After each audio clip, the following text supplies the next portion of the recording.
Good afternoon, everybody. Welcome back. Thanks for your patience while we hopefully fixed those technical issues we were having with our stream.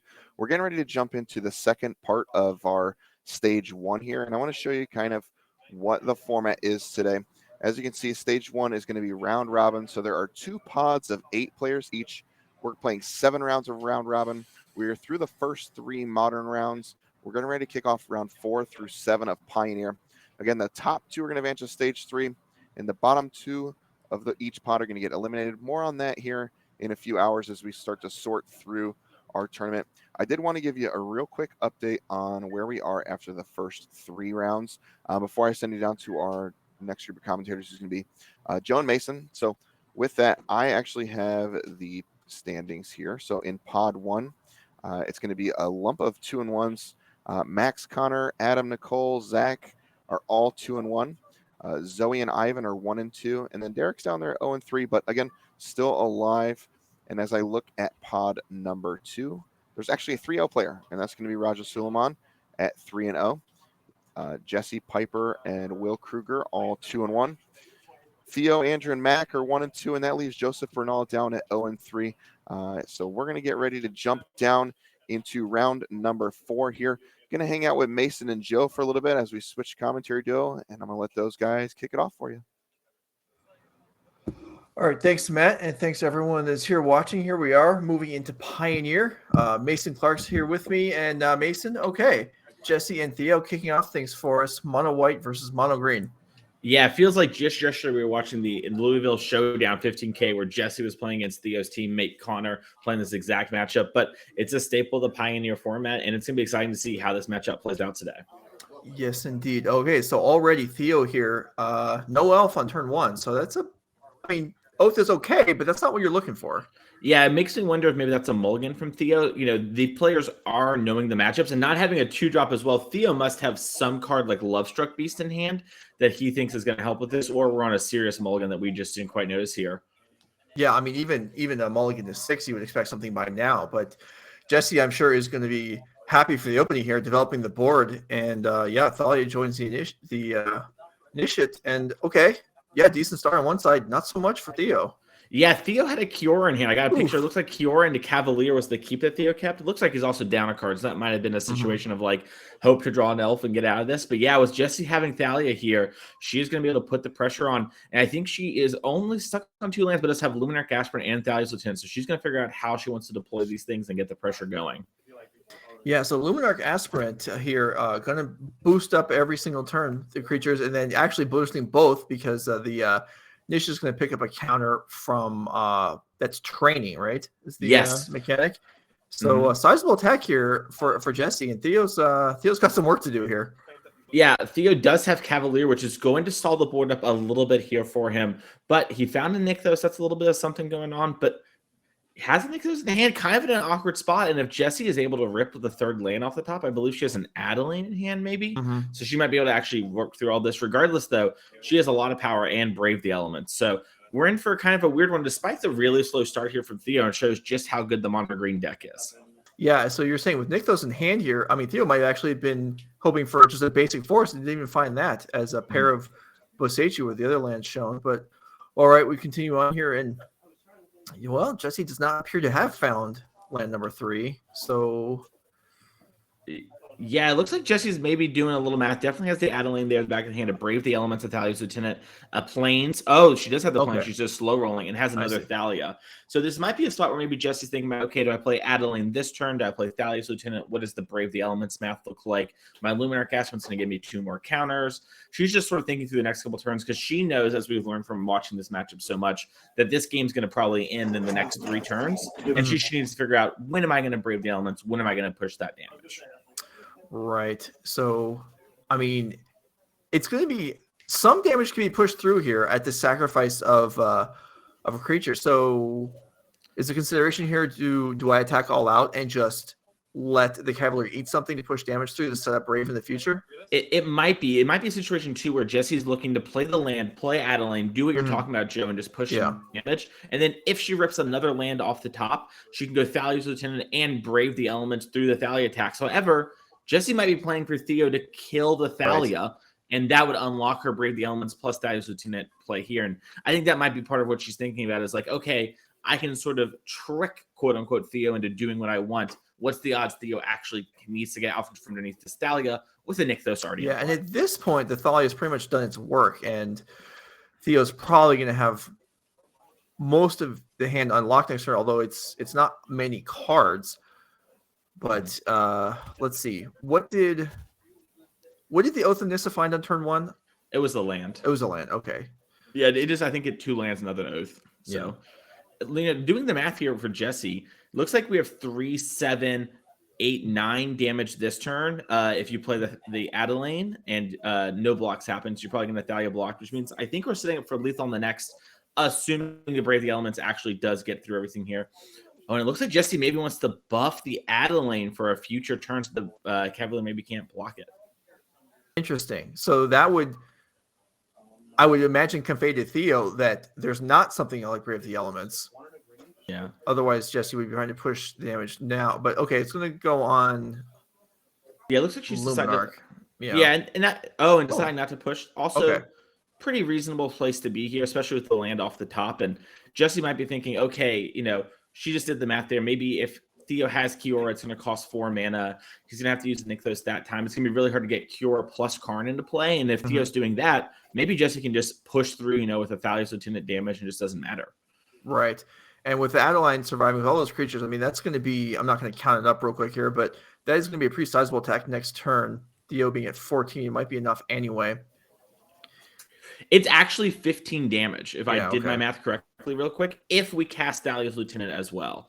If we don't cast Thalia's Lieutenant, I think we're going to be only hitting for 11, counting training and everything. So a little bit of a risk there, but also throwing away the Thalia can also be a huge risk. We actually saw Jesse make that play back in Kentucky and lose the game because of it. So maybe opting to be a bit more conservative here. And it's always a good spot, Joe, when Plains is a good draw. And Jesse ripped the Plains, and you see her slam it here. And yeah, no reason to take an extra point. We're going to play Thalia's Lieutenant. Yeah, you can tell Jesse too is like, wait a minute, hang on.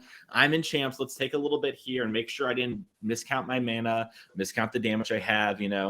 What can happen?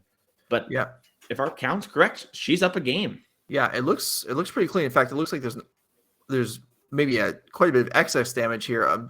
Lair can animate, but that's going to be green as well, isn't it? So that's not going to help. So yeah, this is going to be an overwhelming attack here. Yep. Yeah, and you're seeing what Jesse's doing is she's moving to combat, declaring attacks, getting the token, then braving. That way the token also has protection from green. Right. A small little thing to do in real life. Yep, and Theo clearly sees that and anticipates the possibility and scoops it up. So Jesse Robkin up a game here, starting out Pioneer, coming through the modern portion at 2-1 record. So you can see now the uneven records of the players, and that's going to be something that is going to persist throughout the group stage. We're not pairing based on power seeding like we would normally see in a Swiss event. We're using group stage here. So the players will play each other once. If you're 4-0 and your next opponent is 0-4, I mean, that conceivably could happen. But let's go ahead and look at the deck list here as we move into the Pioneer format, so you can see what's going on, what kind of structure the players are presenting here. And okay, Mono Green Devotion for Theo Jung. Okay, I think everyone kind of knows there's a couple flex slots in the main deck of these Green Devotion decks in Pioneer. How do you feel about Theo's choice here? I think, if you're going to play mono green, there's kind of a pretty big target on your back. The whole format's kind of adapting ready to it. I like Theo's choice to bring 2 Lovestruck Beast and the 1 Nico Bolas. The 1 Nico Bolas, kind of a hedge towards the mirror and that sort of thing. The Lovestruck Beasts are a head towards the aggro decks. And I think in this field, I helped Jesse Robkin and Andrew Ellenbogen test the event. There was a big onus on we think creature decks like mono white, maybe some rule vehicles are going to be pretty popular. So I like having 2 of your flex slots be that card that stops those aggro decks. So while still having some respect for the mirror, because hey, despite what everyone says, this is kind of the deck you'll think about in Pioneer, and it is the deck with probably the second highest ceiling, only to Lotus Field.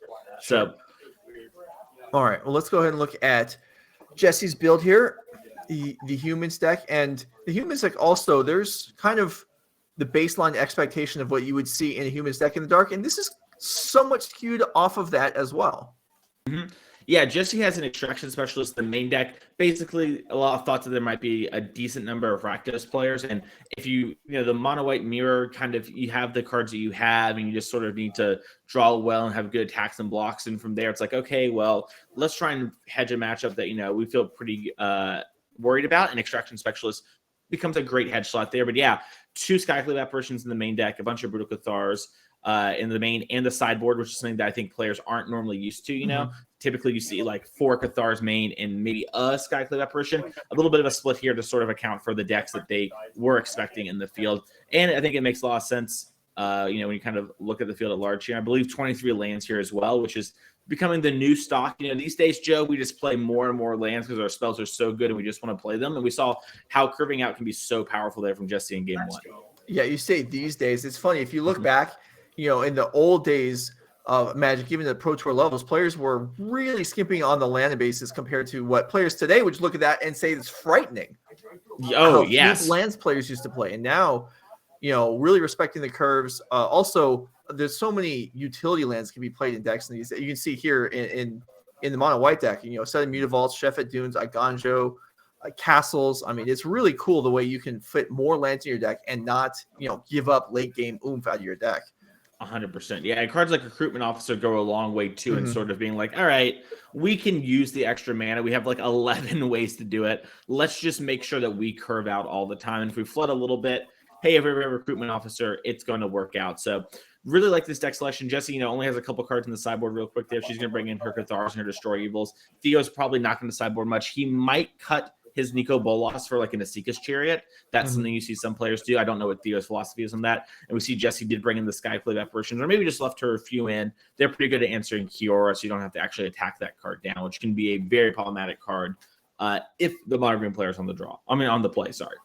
Yeah, absolutely. And also taking out Old Growth Troll is super nice as well, as opposed to having to just wait for, it is nice being able to just, as we saw in game 1, if there's the green creatures are going to be bigger on average than the white ones, but if you just wait on Brave of the Elements, you don't have to worry about it.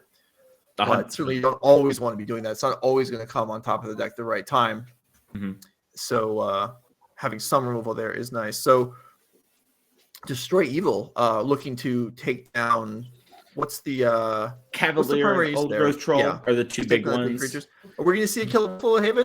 The alternate mode? Honestly, it's very, like, if your opponent mulligans and you go, like, 1 drop in to kill the Wolfwillow Haven, especially if you're on the play, that's nice. That gets the job done.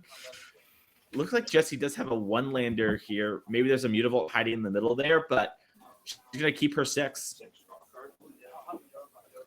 And Theo's like, okay, this game, Llanowar Elves on the play. I'll do it the right way. Okay, and Portable Hull, something that certainly is probably, it doesn't feel great. I mean, you're setting yourself back and your opponent, but Theo looking to ramp towards 3 mana and disrupted there. So Jesse's certainly stalling the game out a little bit. Yeah, and this is a thing where, making sure your opponent doesn't get to that Kiora a turn sooner to get to the Cavalier turn sooner, even if they have a backup thing, gives you this little bit of time to get to your power cards in turn 3. And we see Jesse drew Skyclave Apparition here. We mentioned it can clear Old Growth Troll or Kiora, and this deck can have really desperate draws here. So we might see Jesse do something like attack, see if Theo wants to trade the Llanowar Elf, because Theo thinks he has more mana than he actually does, and then boom, Jesse will take the Kiora and be technically ahead on board, but with nothing really in the way for mana for Theo. All right, Bodyguard gets through, and all right, here's Apparition, takes down Kiora. So that will not necessarily stunt Theo's development if he has another land, which I don't believe he does. Yeah, it looks like he's got an Oath, though, which is mostly a land these days. Sort of. Yeah. He found Nykthos, which is pretty nice, all things considered, because he does have an Old Growth Troll that he can play here. He did take a second to consider the Boseiju. Maybe something else is going to come along the way there. And also maybe you just want to leave your elf up. But yeah, great turn here for Theo. And Jesse has, done a lot to sort of stunt Theo a little bit. But Theo's just, been like, okay, well, I'll present a new thing. What would you like to do now? Well, Jesse's still got answers. She has a Brutal Cathar. She has Outerline, so a couple 3-ups. And I think a Brave the Elements. So really quite a few tools on the table here, whether Jesse wants to try and be aggressive or defensive, and it looks like the Cathar is the choice. Is this mono white control, Joe? Like, what's going on here? Hey, if you're trading 1-for-1, except you're building up a board and your opponent's not, that's a good place to be. And okay, here's a Cavalier. That's going to be a bit tougher. It whiffed to get out of the way. Oh my! Well, I mean, it's got to happen sometimes. Yeah, I mean, my Cavaliers always whiff. I thought I was bearing the brunt of the load for everybody, but oh my goodness! Wow, this is a real game here. Yeah, and like you mentioned, Jesse is sort of chip shotting Theo. I believe Theo's actually at 18 here. I'm sorry, he's not at 18; he's at 14. So a little bit closer to death. And Jesse does have that Adeline Brave the elements we talked about before, and right now, if she were to cast and do that on the next turn, it'd be 11 damage between the token coming into play. So really close to killing Theo. All right, so she's going to ponder her options here. Last game gave it some thought and ended up finding the winning play. Yeah. Not available quite yet, but how to develop for the future is important as well. Yep. Jesse lost playing for Player of the Year to Connor Mullally at our NRG showdown in Kentucky. And behind the scenes, she lost because she started to rush when she had them play line down. She said, when I'm playing against Mono Green, I'm going to make sure to take that extra time on those pivotal turns this weekend. So you can see her here basically being like, I'm not going to make a mistake again and throw the game. I'm going to take some time and make sure that I'm doing things the way I want to be doing. And it looks like she's maybe braving the elements with the token there.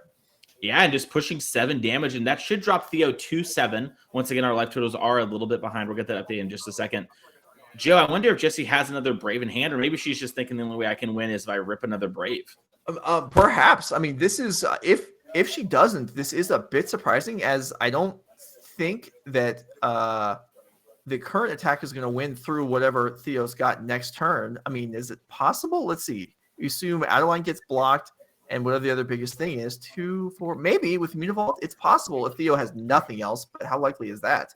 Yeah, it's rough too when Theo has nothing else and there's a Storm of the Festival in the graveyard. Obviously, we're a little bit away from casting it, but if Theo had another Nykthos in hand, we would be in casting territory. So Jesse here, maybe just her hand's a little weak, and she's like, listen, if Theo has cards, I can't win. My best bet is Theo doesn't have cards that matter. Also, if she does just draw Brave, she gets a little bingo situation. Right. Looks like Theo's weighing out here. This is one of the big things about Mono Green. Mono Green gets a pretty big bad rap for just being like, oh, you throw your hand on the board, blah, blah, blah, blah, blah. But in reality, you really do need to think about, okay, what's my best way to get the most here? I could activate Nykthos, play a Cavalier, hope to hit another one. Do I need to do that? Or do I just storm the festivals here and hope to try and, hit 2 bodies that way? What do I need to do? And that maximization of sequencing is super important here. Yeah. I feel like that what you said there is true of almost, if you really look at almost any deck, it's like, oh, this deck in this scenario plays on autopilot, whatever. And like we say that about Burn, about any aggro deck, even about a control deck, you're just like, you just throw a counter at everything they play until they die to a Planeswalker. Like, no, there's a lot of thought that goes into this. You can see both players taking their time. Theo trying to evaluate what gives him the best chance. And then maybe he's trying to think, okay, if I can't beat a card like Brave the Elements, how much do I respect the fact that Jesse may or may not have another one? Do I just ignore that possibility? There's a lot that goes into this. There is. And I by the way, Joe, just want to say, go off, King, preach. Magic players love to oversimplify and, sort of diminish other decks. And in reality, it's just all really hard. There's just no easy decks. All right, so we see Wolfwillow into Nykthos activation for 6. Yeah. And Theo doesn't seem like he's made up his mind yet. Yeah, might be a moment where he had a slow, the judge is like, you need to make a play soon. And Theo's like, I will put the Wolfwillow into play. Yeah, he's just restarting the rope like on Arena, right? It's just anything to extend the time. All right, so if it's Cavalier, there will be a mana floating plus the elf in play. So if a Nykthos was found, then that could be activated. I think that's Theo's best chance to win, because I think Theo's decided, okay, I can't beat second Brave the Elements no matter what I do. So if I can't beat second Brave, how am I going to win this game? And I think high rolling is the best way to win, because even if Theo stormed the festivals into, let's say, the 2 perfects in the deck, like Kiora plus a land, it's just not enough. So it might be a situation where we're just going to have to high roll. It looks like Theo maybe is saying, I can't beat Brave even if I high roll, so I'll try and get some, average stuff here and just save my Cavalier. Okay, so he's going to add 2 big bodies. So this will probably succeed in at least not dying if Jesse doesn't have a Brave, as there are now sufficient blockers on the board. Yep. And Theo got a Lair of the Hydra here, can maybe get some attacks going here soon. Has another block on the next turn. So yeah, Jesse is in a moment where I think she has to have Brave to actually kill something like another Skyclave apparition. Doesn't quite push through the board, despite maybe being a nice-ish thing to have here. She's in the tank, so it makes me think there wasn't a second Brave in hand, or this is the best low roll in NRG history, and I would love it. That would be so hard. You would love it. That's so mean. These people are all friends, so it's fine. Normally, Joe, the tournament for long if they play like that. Oh no! That if you challenge check me, that's how I know we're friends. Or you'd be like, oh, okay, well, here's my thing. Maybe you and I are just different eras here, but I just love the idea of counting like green, Brave the elements. Okay, just wanted to make sure. Double check. Yeah, I had to check and see if I could win without it. Yeah, I was looking for rubbing points. But also, jokes aside here, we're getting dangerously close to the part of the tournament, Joe, where players get eliminated. Theo here is 1 and 2. If he drops to 1 and 3, his back is against the wall. Any more losses to the rest of Pioneer, and he will be most likely in a terrible spot to make day 2. Or to stage 2, sorry. So a pretty big, important match here. Yeah. No, he's definitely still got room, but losing this one will make it a little dicey. Yeah. The players, nobody wants to go out immediately. I mean, 4 players can be eliminated after the group stage. And definitely goal number 1 for the tournament is to not be one of those 4. Here's Talia's Lieutenant from Jesse. Here's a Mutavault activation. So is this an attacker, or is this just picking up a counter and then passing the turn? And we will see. Yeah, it looks like it's a pick up the counter situation. I mean, Jesse might have animated it like this because, oh, yeah, the judge is saying they could play once again. And she's like, okay, well, I don't have any 1-drops, so I'm going to do this and then figure out my attacks.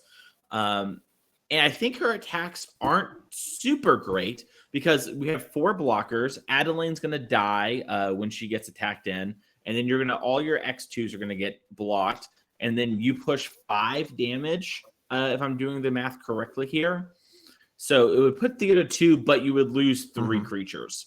And if they block the Brutal Cathar, they'll get Old Growth Troll, 3 more mana, and another blocker. So it would be in the same situation as the last turn. Now, Jesse knows there's 2 more blockers potentially on board with this Lair of the Hydra, so things aren't getting better. So maybe she's just going to push damage in the hopes of Theo doing some weird stuff like trying to attack back. But actually, Jesse might be dead if she attacks all out because there's 15 power in play plus the layer. So a lot going on here. Yeah, a lot to think about. It's versus now, if there's no attack, it's just basically at this point hoping to draw another Brave the Elements, right? There's no other way out. Yeah, not without Theo making some sort of very weird attack that leaves Theo dead on board. And Theo has shown a real respect to this sort of thing. And, there's a lot of worlds where maybe Theo attacks for 5 last turn, and tries to start getting combat in, and then maybe Jesse wins. So Theo here really taking the defensive posture in this matchup. And maybe Jesse's plan is to get Thalia's Lieutenant very big, since when Adelaine attacks, it will grow something. But there's also the problem of if we attack with Adelaine and the Cavalier, trades with it or whatever, you can exile the card in the Great Creator from the graveyard and put it back on top of your deck, or just, put back a Storm the Festival and run it again. So, yeah, looks like she maybe thought about doing it but decided against it. Yeah, and that seems the wise choice. This forces Theo to do more. Attacking in there will kind of... there's a lot of risk involved. Yeah, I feel like attacking in there is just hoping to draw Brave, and if that's the case, just hope to draw Brave with all your creatures and don't die to, some weird Teferi tap your creature or Bolas kill your creature scenario. And it looks like Theo's doing a little devotion math. We'll go along with him here. I believe he has 11. So, it's, a good amount of mana. Yeah, it is. Enough for 1 Storm from the graveyard.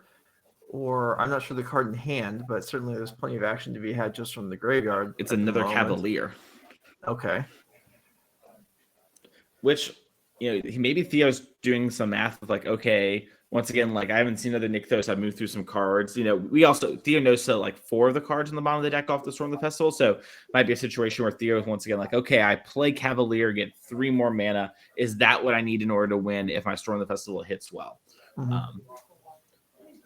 just for those at home, if you don't know, we're going to need about 8 devotion, and then a Karn, a Kiora, and the ability to activate Nykthos. And then from that point, you have a clean win. There are a lot of other weird sideways wins for Theo's deck, but that's the one you're looking for if you're at home and you're a little anxious, like what's going to happen to Jessie? Is she almost dead? Those are the things that we're looking for if you're a Theo fan. And it looks like Theo hit lands and Kiora. All right. That's not ideal, certainly, but it does generate a whole lot more mana. Yeah, it also lets us untap the Nykthos and then replay a Cavalier of Thorns, which will give us another card draw. And if we hit Nykthos plus Karn, I believe that would be game. And you do see Theo being like, okay, look, I've got these plays available to me. Making some more mana up, to 12 devotion once again, because we had 11 a second ago. We only added 1. And we're right around the corner. Yeah, so it looks like Cavalier being cast here, even if it misses on a land, I believe one of the elves is available to activate, would then allow the other Storm the Festival. So this is a lot of potential here. He drew Karn. Okay. Oh, I think he drew it, and he hit another Nykthos. I think that's combo time, Joe. We do have to legend roll our other Nykthos, but with Theo looking like this, it's probably a moment of like, hey, look, I've got the combo. Don't worry about this. Oh, he hit Oath. Oh. Almost the same card. I can understand mistaking that, because it's the same color and everything too. Yeah. Well, Nissa and Karn look so much alike too, but I mean, the Oath and Nissa could find a Karn. Maybe you were seeing the future. Yeah, well, there's one Karn. I might be. There's one Karn left in the deck, Joe. This is a high dopamine situation if you're Theo and you hit. And he has another Storm the Festival he gets to run back first, and maybe he'll hit something here. And found another Nykthos and some elves. All right. Well, at this point, unless Theo does combo kill, Jessie is still live for Ray of the Elements off the top of next turn. I don't think it can be stated enough. No other card in her deck is going to help, probably. Yeah. But okay, here's the Oath. Yeah, worth mentioning too, like you mentioned, Brave's the only card that matters, and Theo has such a big board state now that Theo probably can actually attack with some Cavaliers, and Jessie has to chump block them, because otherwise Theo's going to get that Karn back. And it's not like it's gotten, worse for Theo. So Jessie actually probably only has 2 or 3 turns if Theo decides to be aggressive. And if Theo decides to wait, then whoever draws their, I win the game card first wins the game. Okay. So I think Theo is now done what he can do for the turn. So now he's trying to line up how much can I attack with here? Yeah, what are you thinking, Joe? I like attacking with 1 Cavalier at least, but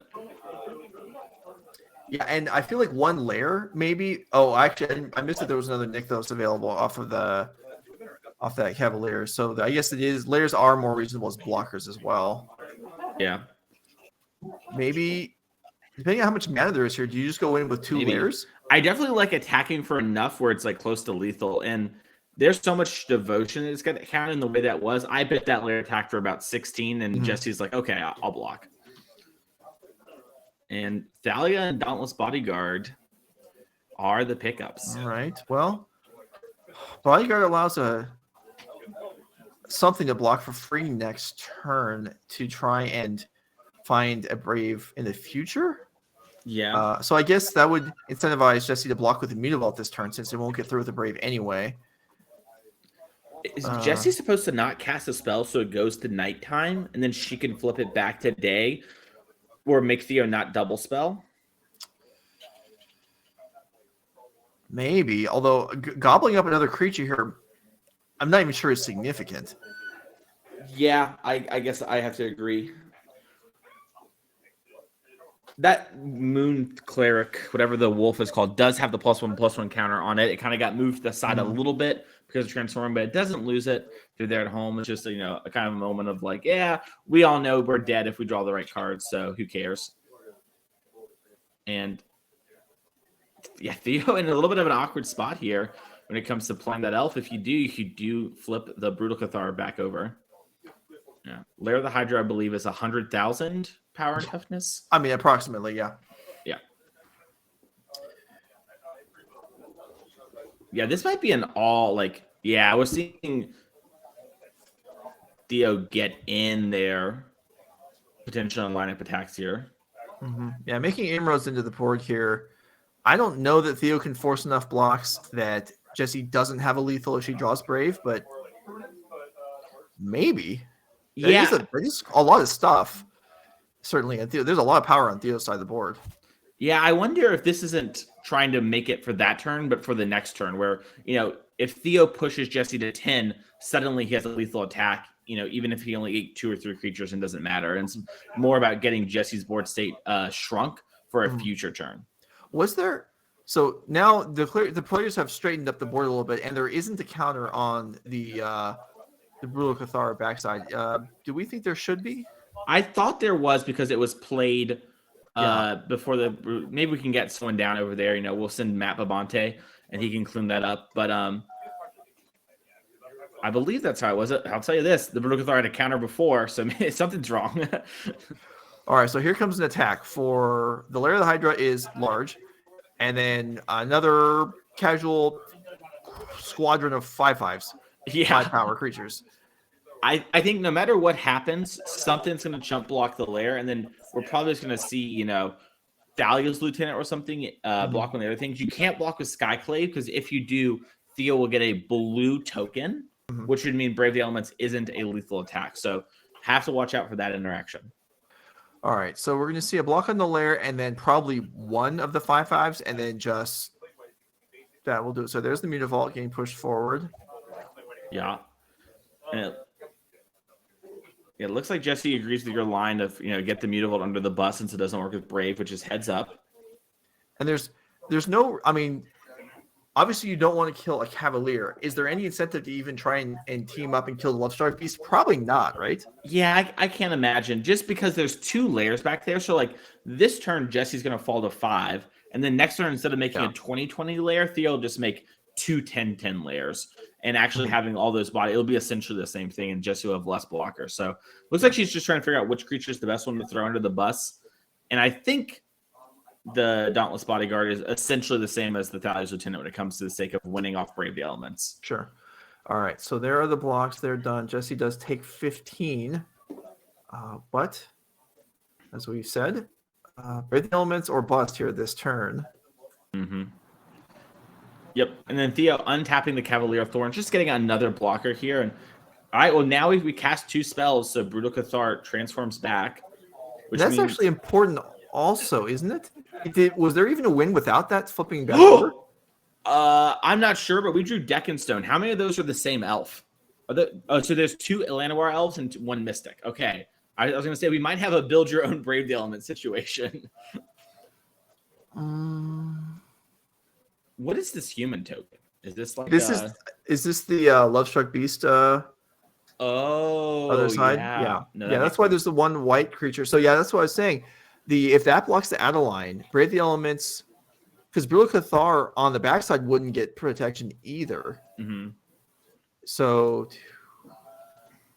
I think without the Brutal Cathar flipping over, it might not have been there for Jesse, but since it did, we got a chance. I think it was going to anyway.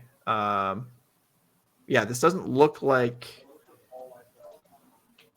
Well, it's super weird because also the Deckenstone, so it clears the way, but Theo has so much mana that it lets Theo get a bunch of redraws. But we can clear the Cavalier so that maybe we can chump block enough to have another chance at drawing Brave the Elements. So we could also maybe Deckenstone the Lovestruck Beast and attack with our Adeline. A lot of options here for Jesse because with the Dauntless Bodyguard, your Adeline will not die here if you don't want it to. Sure. But even though it won't die on attack, it doesn't actually accomplish anything either. Yeah, I guess it just makes some inroads. Yeah, I guess there's too many big things that the token doesn't matter either. An elf dying doesn't matter too much.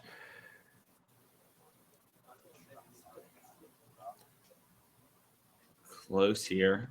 Yeah, a lot of thought, a lot of posturing here, but it does appear that Theo is going to likely win this game next turn. There are not enough blockers to survive for Jesse, I don't think, as of now, if Theo decides to go all in, which But the Declaration Stone, like you're saying, could clear out a number of creatures here.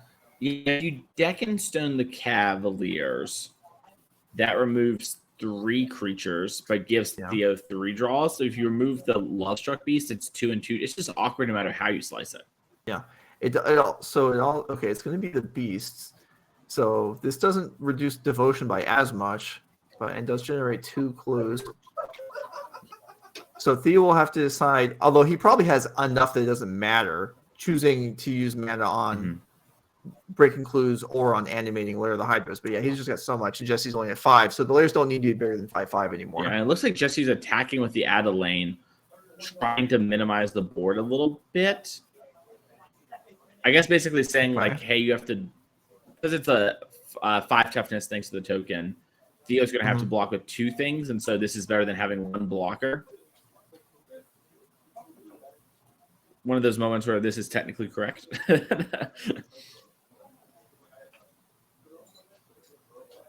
The most ambitious token ever.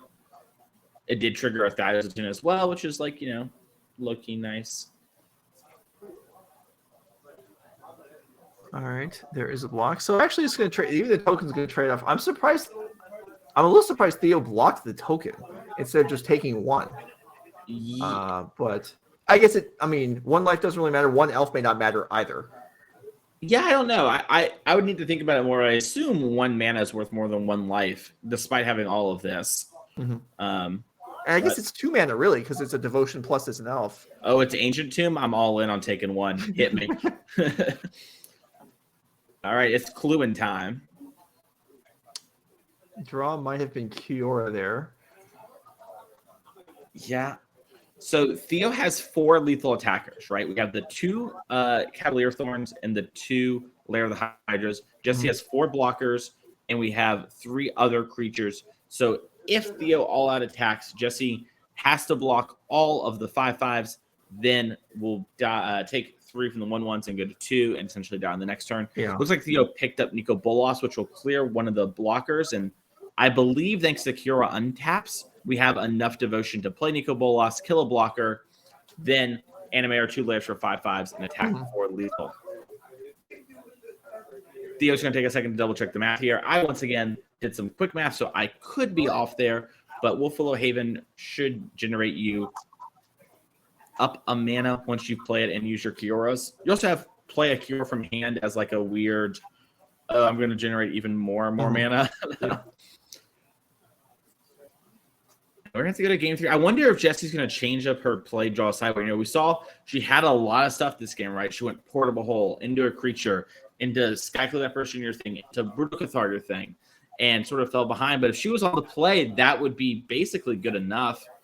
And yeah, looks like Jesse's going to pick her cards up, seeing the removal spell there. Kind of the writing on the wall, even if we couldn't animate all the layers. And right. Jesse's going in for game number 3 here. Yeah, that was a close one. It's been exciting. Second Brave of the Elements didn't come. So we'll see. We've seen Brave of the Elements win the game. We've seen it be a little bit short. And just without the ability to break through, Theo's deck will overwhelm the longer the game goes. And we know that, and Jesse knows that.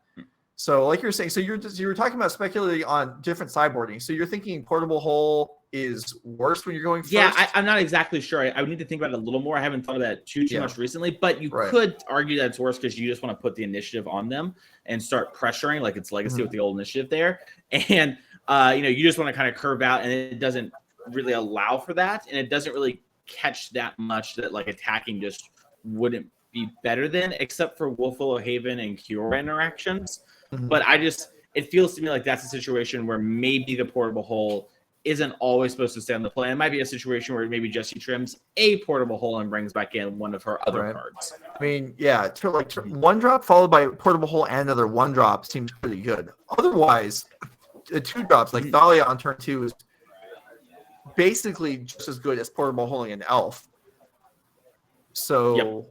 Yeah, and it works so poorly with your Portable Holes too, right? Like we saw in game 1, the awkwardness where Jesse did need to draw the land in order to win. So, yeah, I also, Joe, one thing we mentioned there is like if the game goes long, Theo's creatures outside Jesse's creatures, Theo also just has more card advantage than Jesse does.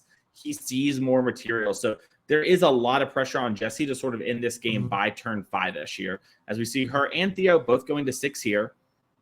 I mean, you said they're all around friends. I mean, so Theo probably saw Jessie take a mulligan, had the nuts, and was like, I want it to be competitive. I'll take a mulligan also. That's something I often do. I don't want to blow out everybody. You got to have fair play, right? Exactly. Everyone has to have a good time. Yeah, you have to take the friendly. It should be one thing with you and your friend. You both have to mulligan no matter what it is, So totally fair there. I also love that our players have, NRG adjacent or on brand sleeves here. Yes, they do. Theo's on the dark orange side. Jesse's on the light orange side. I wonder if we provide the players those sleeves, that'd be a little sick bonus. Or if they just have great style. They certainly got provided other things today. If you following along on Twitter today, you saw several of the players showing off some of their gifts for participating in the championship. Sounded like they were pretty pleased, which is nice. And we're underway with a Dauntless Bodyguard here on turn 1 for Jessie, followed by an elf. Yeah, it looks like Jessie, is that the new Thalia art in the middle of her hand? It looks like she at least has a Skyclave Apparition. Oh, it's Luminarch Aspirant. Yeah, and you know what? 3-2, get in there is pretty strong. Yeah, no, that's excellent. Oh, yeah, if that Bodyguard can't, although even if it attacks as a 2-1, there's a chance the elf doesn't block anyway. But here we go with Theo. Well, an elf and a token. All right. Mm-hmm. Yeah. That's not the most exciting. Yeah, it looks like Theo's giving a lot of respect to Jessie, being like, hey, if I hard cast this Lovestruck Beast here and she just goes Brutal Cathar, I can't win the game. So I'm going to respect that a little bit, put this token into play, make her turn 3 more awkward as she drew the Brutal Cathar. So great play there from Theo. And then later, I'm going to have more protection from Brave the Elements. All right, so because of the attack from the elf, now if the Bodyguard picks up another Luminarch counter, it won't be able to die. On the other hand, Jessie could put the counter on the Aspirant itself and attack with both and see if Theo wants to give up 2/3 of his board. Yeah, that's a little tempting too, because she does have that Brutal Cathar. We mentioned how it isn't as good, but if she knocks that elf, it could be kind of nice. She did pick up a Thalia somewhere as well. Maybe we'll just see Jessie Brutal Cathar the elf, put the counter on the Luminarch, and just slam for 5, and then have the Skyclave to answer the Lovestruck Beast and just sort of hope. Because the 4-mana choke point doesn't actually matter because Karn is good, but you need time with Karn, and Jessie has enough pressure to invalidate that. All right, so here's the attack in for 5. There is a double block available. Instead, Theo's going to chump block with the token. And then, like you're saying here, now Jessie could play Thalia or could wipe out one of the elves. It's going to be Thalia. Yeah, I kind of like this unless, it is still respecting the card Cavalier Thorns because you have your Brutal Cathar in hand. And if Theo is willing to sort of say, hey, I sort of need this mana, the most scary things are Brutal Cathar, which are Cavalier, which are Brutal Cathar covers, and then sort of the combo type things you can do. And Thalia sort of covers those. So, if Theo spends his turn 5 here playing Karn, that's a huge time investment on his part. So it's going to be a 2-mana Oath, and there was a Old Growth Troll found, which would seemingly, from Theo's perspective, be okay, but we know it's actually not going to work well at all. Yeah, Theo has a really tough pile here. It's Old Growth Troll, Nykthos, and Cavalier. So kind of 3 all-star hits here. And he has that Lovestruck Beast on Adventure, so it looks like he's maybe figuring out, okay, do I need this Nykthos? And I can just, get rid of these other 2 creatures? Or do I need to, like you said, get the Old Growth Troll and just sort of have it locked down the battlefield for a turn or 2 and hope that I was wrong about Jessie having, one of the 3-mana answer creatures? Yeah. This is a tough spot. I'm not sure. My gut is just to take Nykthos because Nykthos is so strong in your deck, but I think there's a great argument for all these cards. All right, it is Nykthos. And it is Lovestruck Beast. All right, so there's 1 blocker up. So we know Jessie can dispatch that if she chooses, and then that's a pretty solid attack. So we talked a lot about Brave the Elements to attack through for wins for Jessie, but we may be in a spot where it may not be necessary this game. Yeah, and I love what you said in game 2 about, hey, if you're just putting a little bit on board but ruling at their life total, it really doesn't matter. And that's what Jessie's doing this game, right? She has sort of incrementally just attacked, now has these things that okay, I've got a little bit of pressure. You're going to have to commit a bunch of mana to playing something that really matters against my board size thanks to Lunar Aspirant. And then I'm going to Brutal Cathar with Skyclave Apparition and run you out of stuff. And so Theo here sort of under the gun, and all of his best cards basically cost one more outside of Cavalier, which we know is already kind of covered with this the looks rough for Theo. I mean, I'm not sure what the plan is here. I mean, this Nykthos doesn't make that much mana. Actually, it's just taps for 1 at the moment, effectively. Here is Kiora Pass. Yeah, I wonder, if we Brutal Cathar the Elf, that's got to be really close to lethal here. We have a bunch of, 2-power creatures. Looks like Theo would go to 1 life currently. If we do, this is the last match in our round. We did have that little small technical break, and we only held up our feature matches. So don't worry, there's going to be more magic here in a second. And this looks like Jesse accidentally dropped a Thalia's Lieutenant. So Theo's like, oh yeah, even if this all goes super crazy. Yeah, and Theo looks like he's dead, and that's going to be it. Jesse Robkin moves on to 3-1 in her pod. Theo drops to 1-3. Both players still very live for stage 2 here. Just because you're 1-3 doesn't mean you're out. You play every other person in your pod, Joe. So 4 matches left for Theo. 3 matches left for Theo, yeah. Or 3 matches. But I got to say here, I'm not feeling real good about this because my pick to win 0-3 in Modern, and I believe you picked Jesse, right? I did pick Jesse. I wasn't going to bring it up till the finals, but there's still a lot of ways to go. But it looks like my girls are running the distance. It's okay though. Derek's still alive. Hopefully, do you know if you won his Pioneer game? I do not. I've been here with you, but I'm sure Matt will let us know next round, and I'll be crossing my fingers. Yeah, or my pick might be out of here. But happens to everybody. Well, no, it doesn't. It's I'm the only one that picked him, so. Yeah, it may not happen to everybody this time around. It may be just me. I might be the only one potentially without a player in the field after the group stage. As you can see, there's everyone's pick. Rajai Suleiman garnered the most and was 3-0 after the Modern stage. So at minimum is 3-1, a really solid pick, and we see this here. And all these players are doing quite well so far in the tournament. Derek Davis also, maybe had a bad start to Modern, but can easily rally in the Pioneer section and come over. So let's take a quick break. But I was betting on the winning Modern. All right, we're gonna come back. We're gonna get another Pioneer match going. Stick around. This is NRG Championship 2022. Thanks for being here. We'll be right back.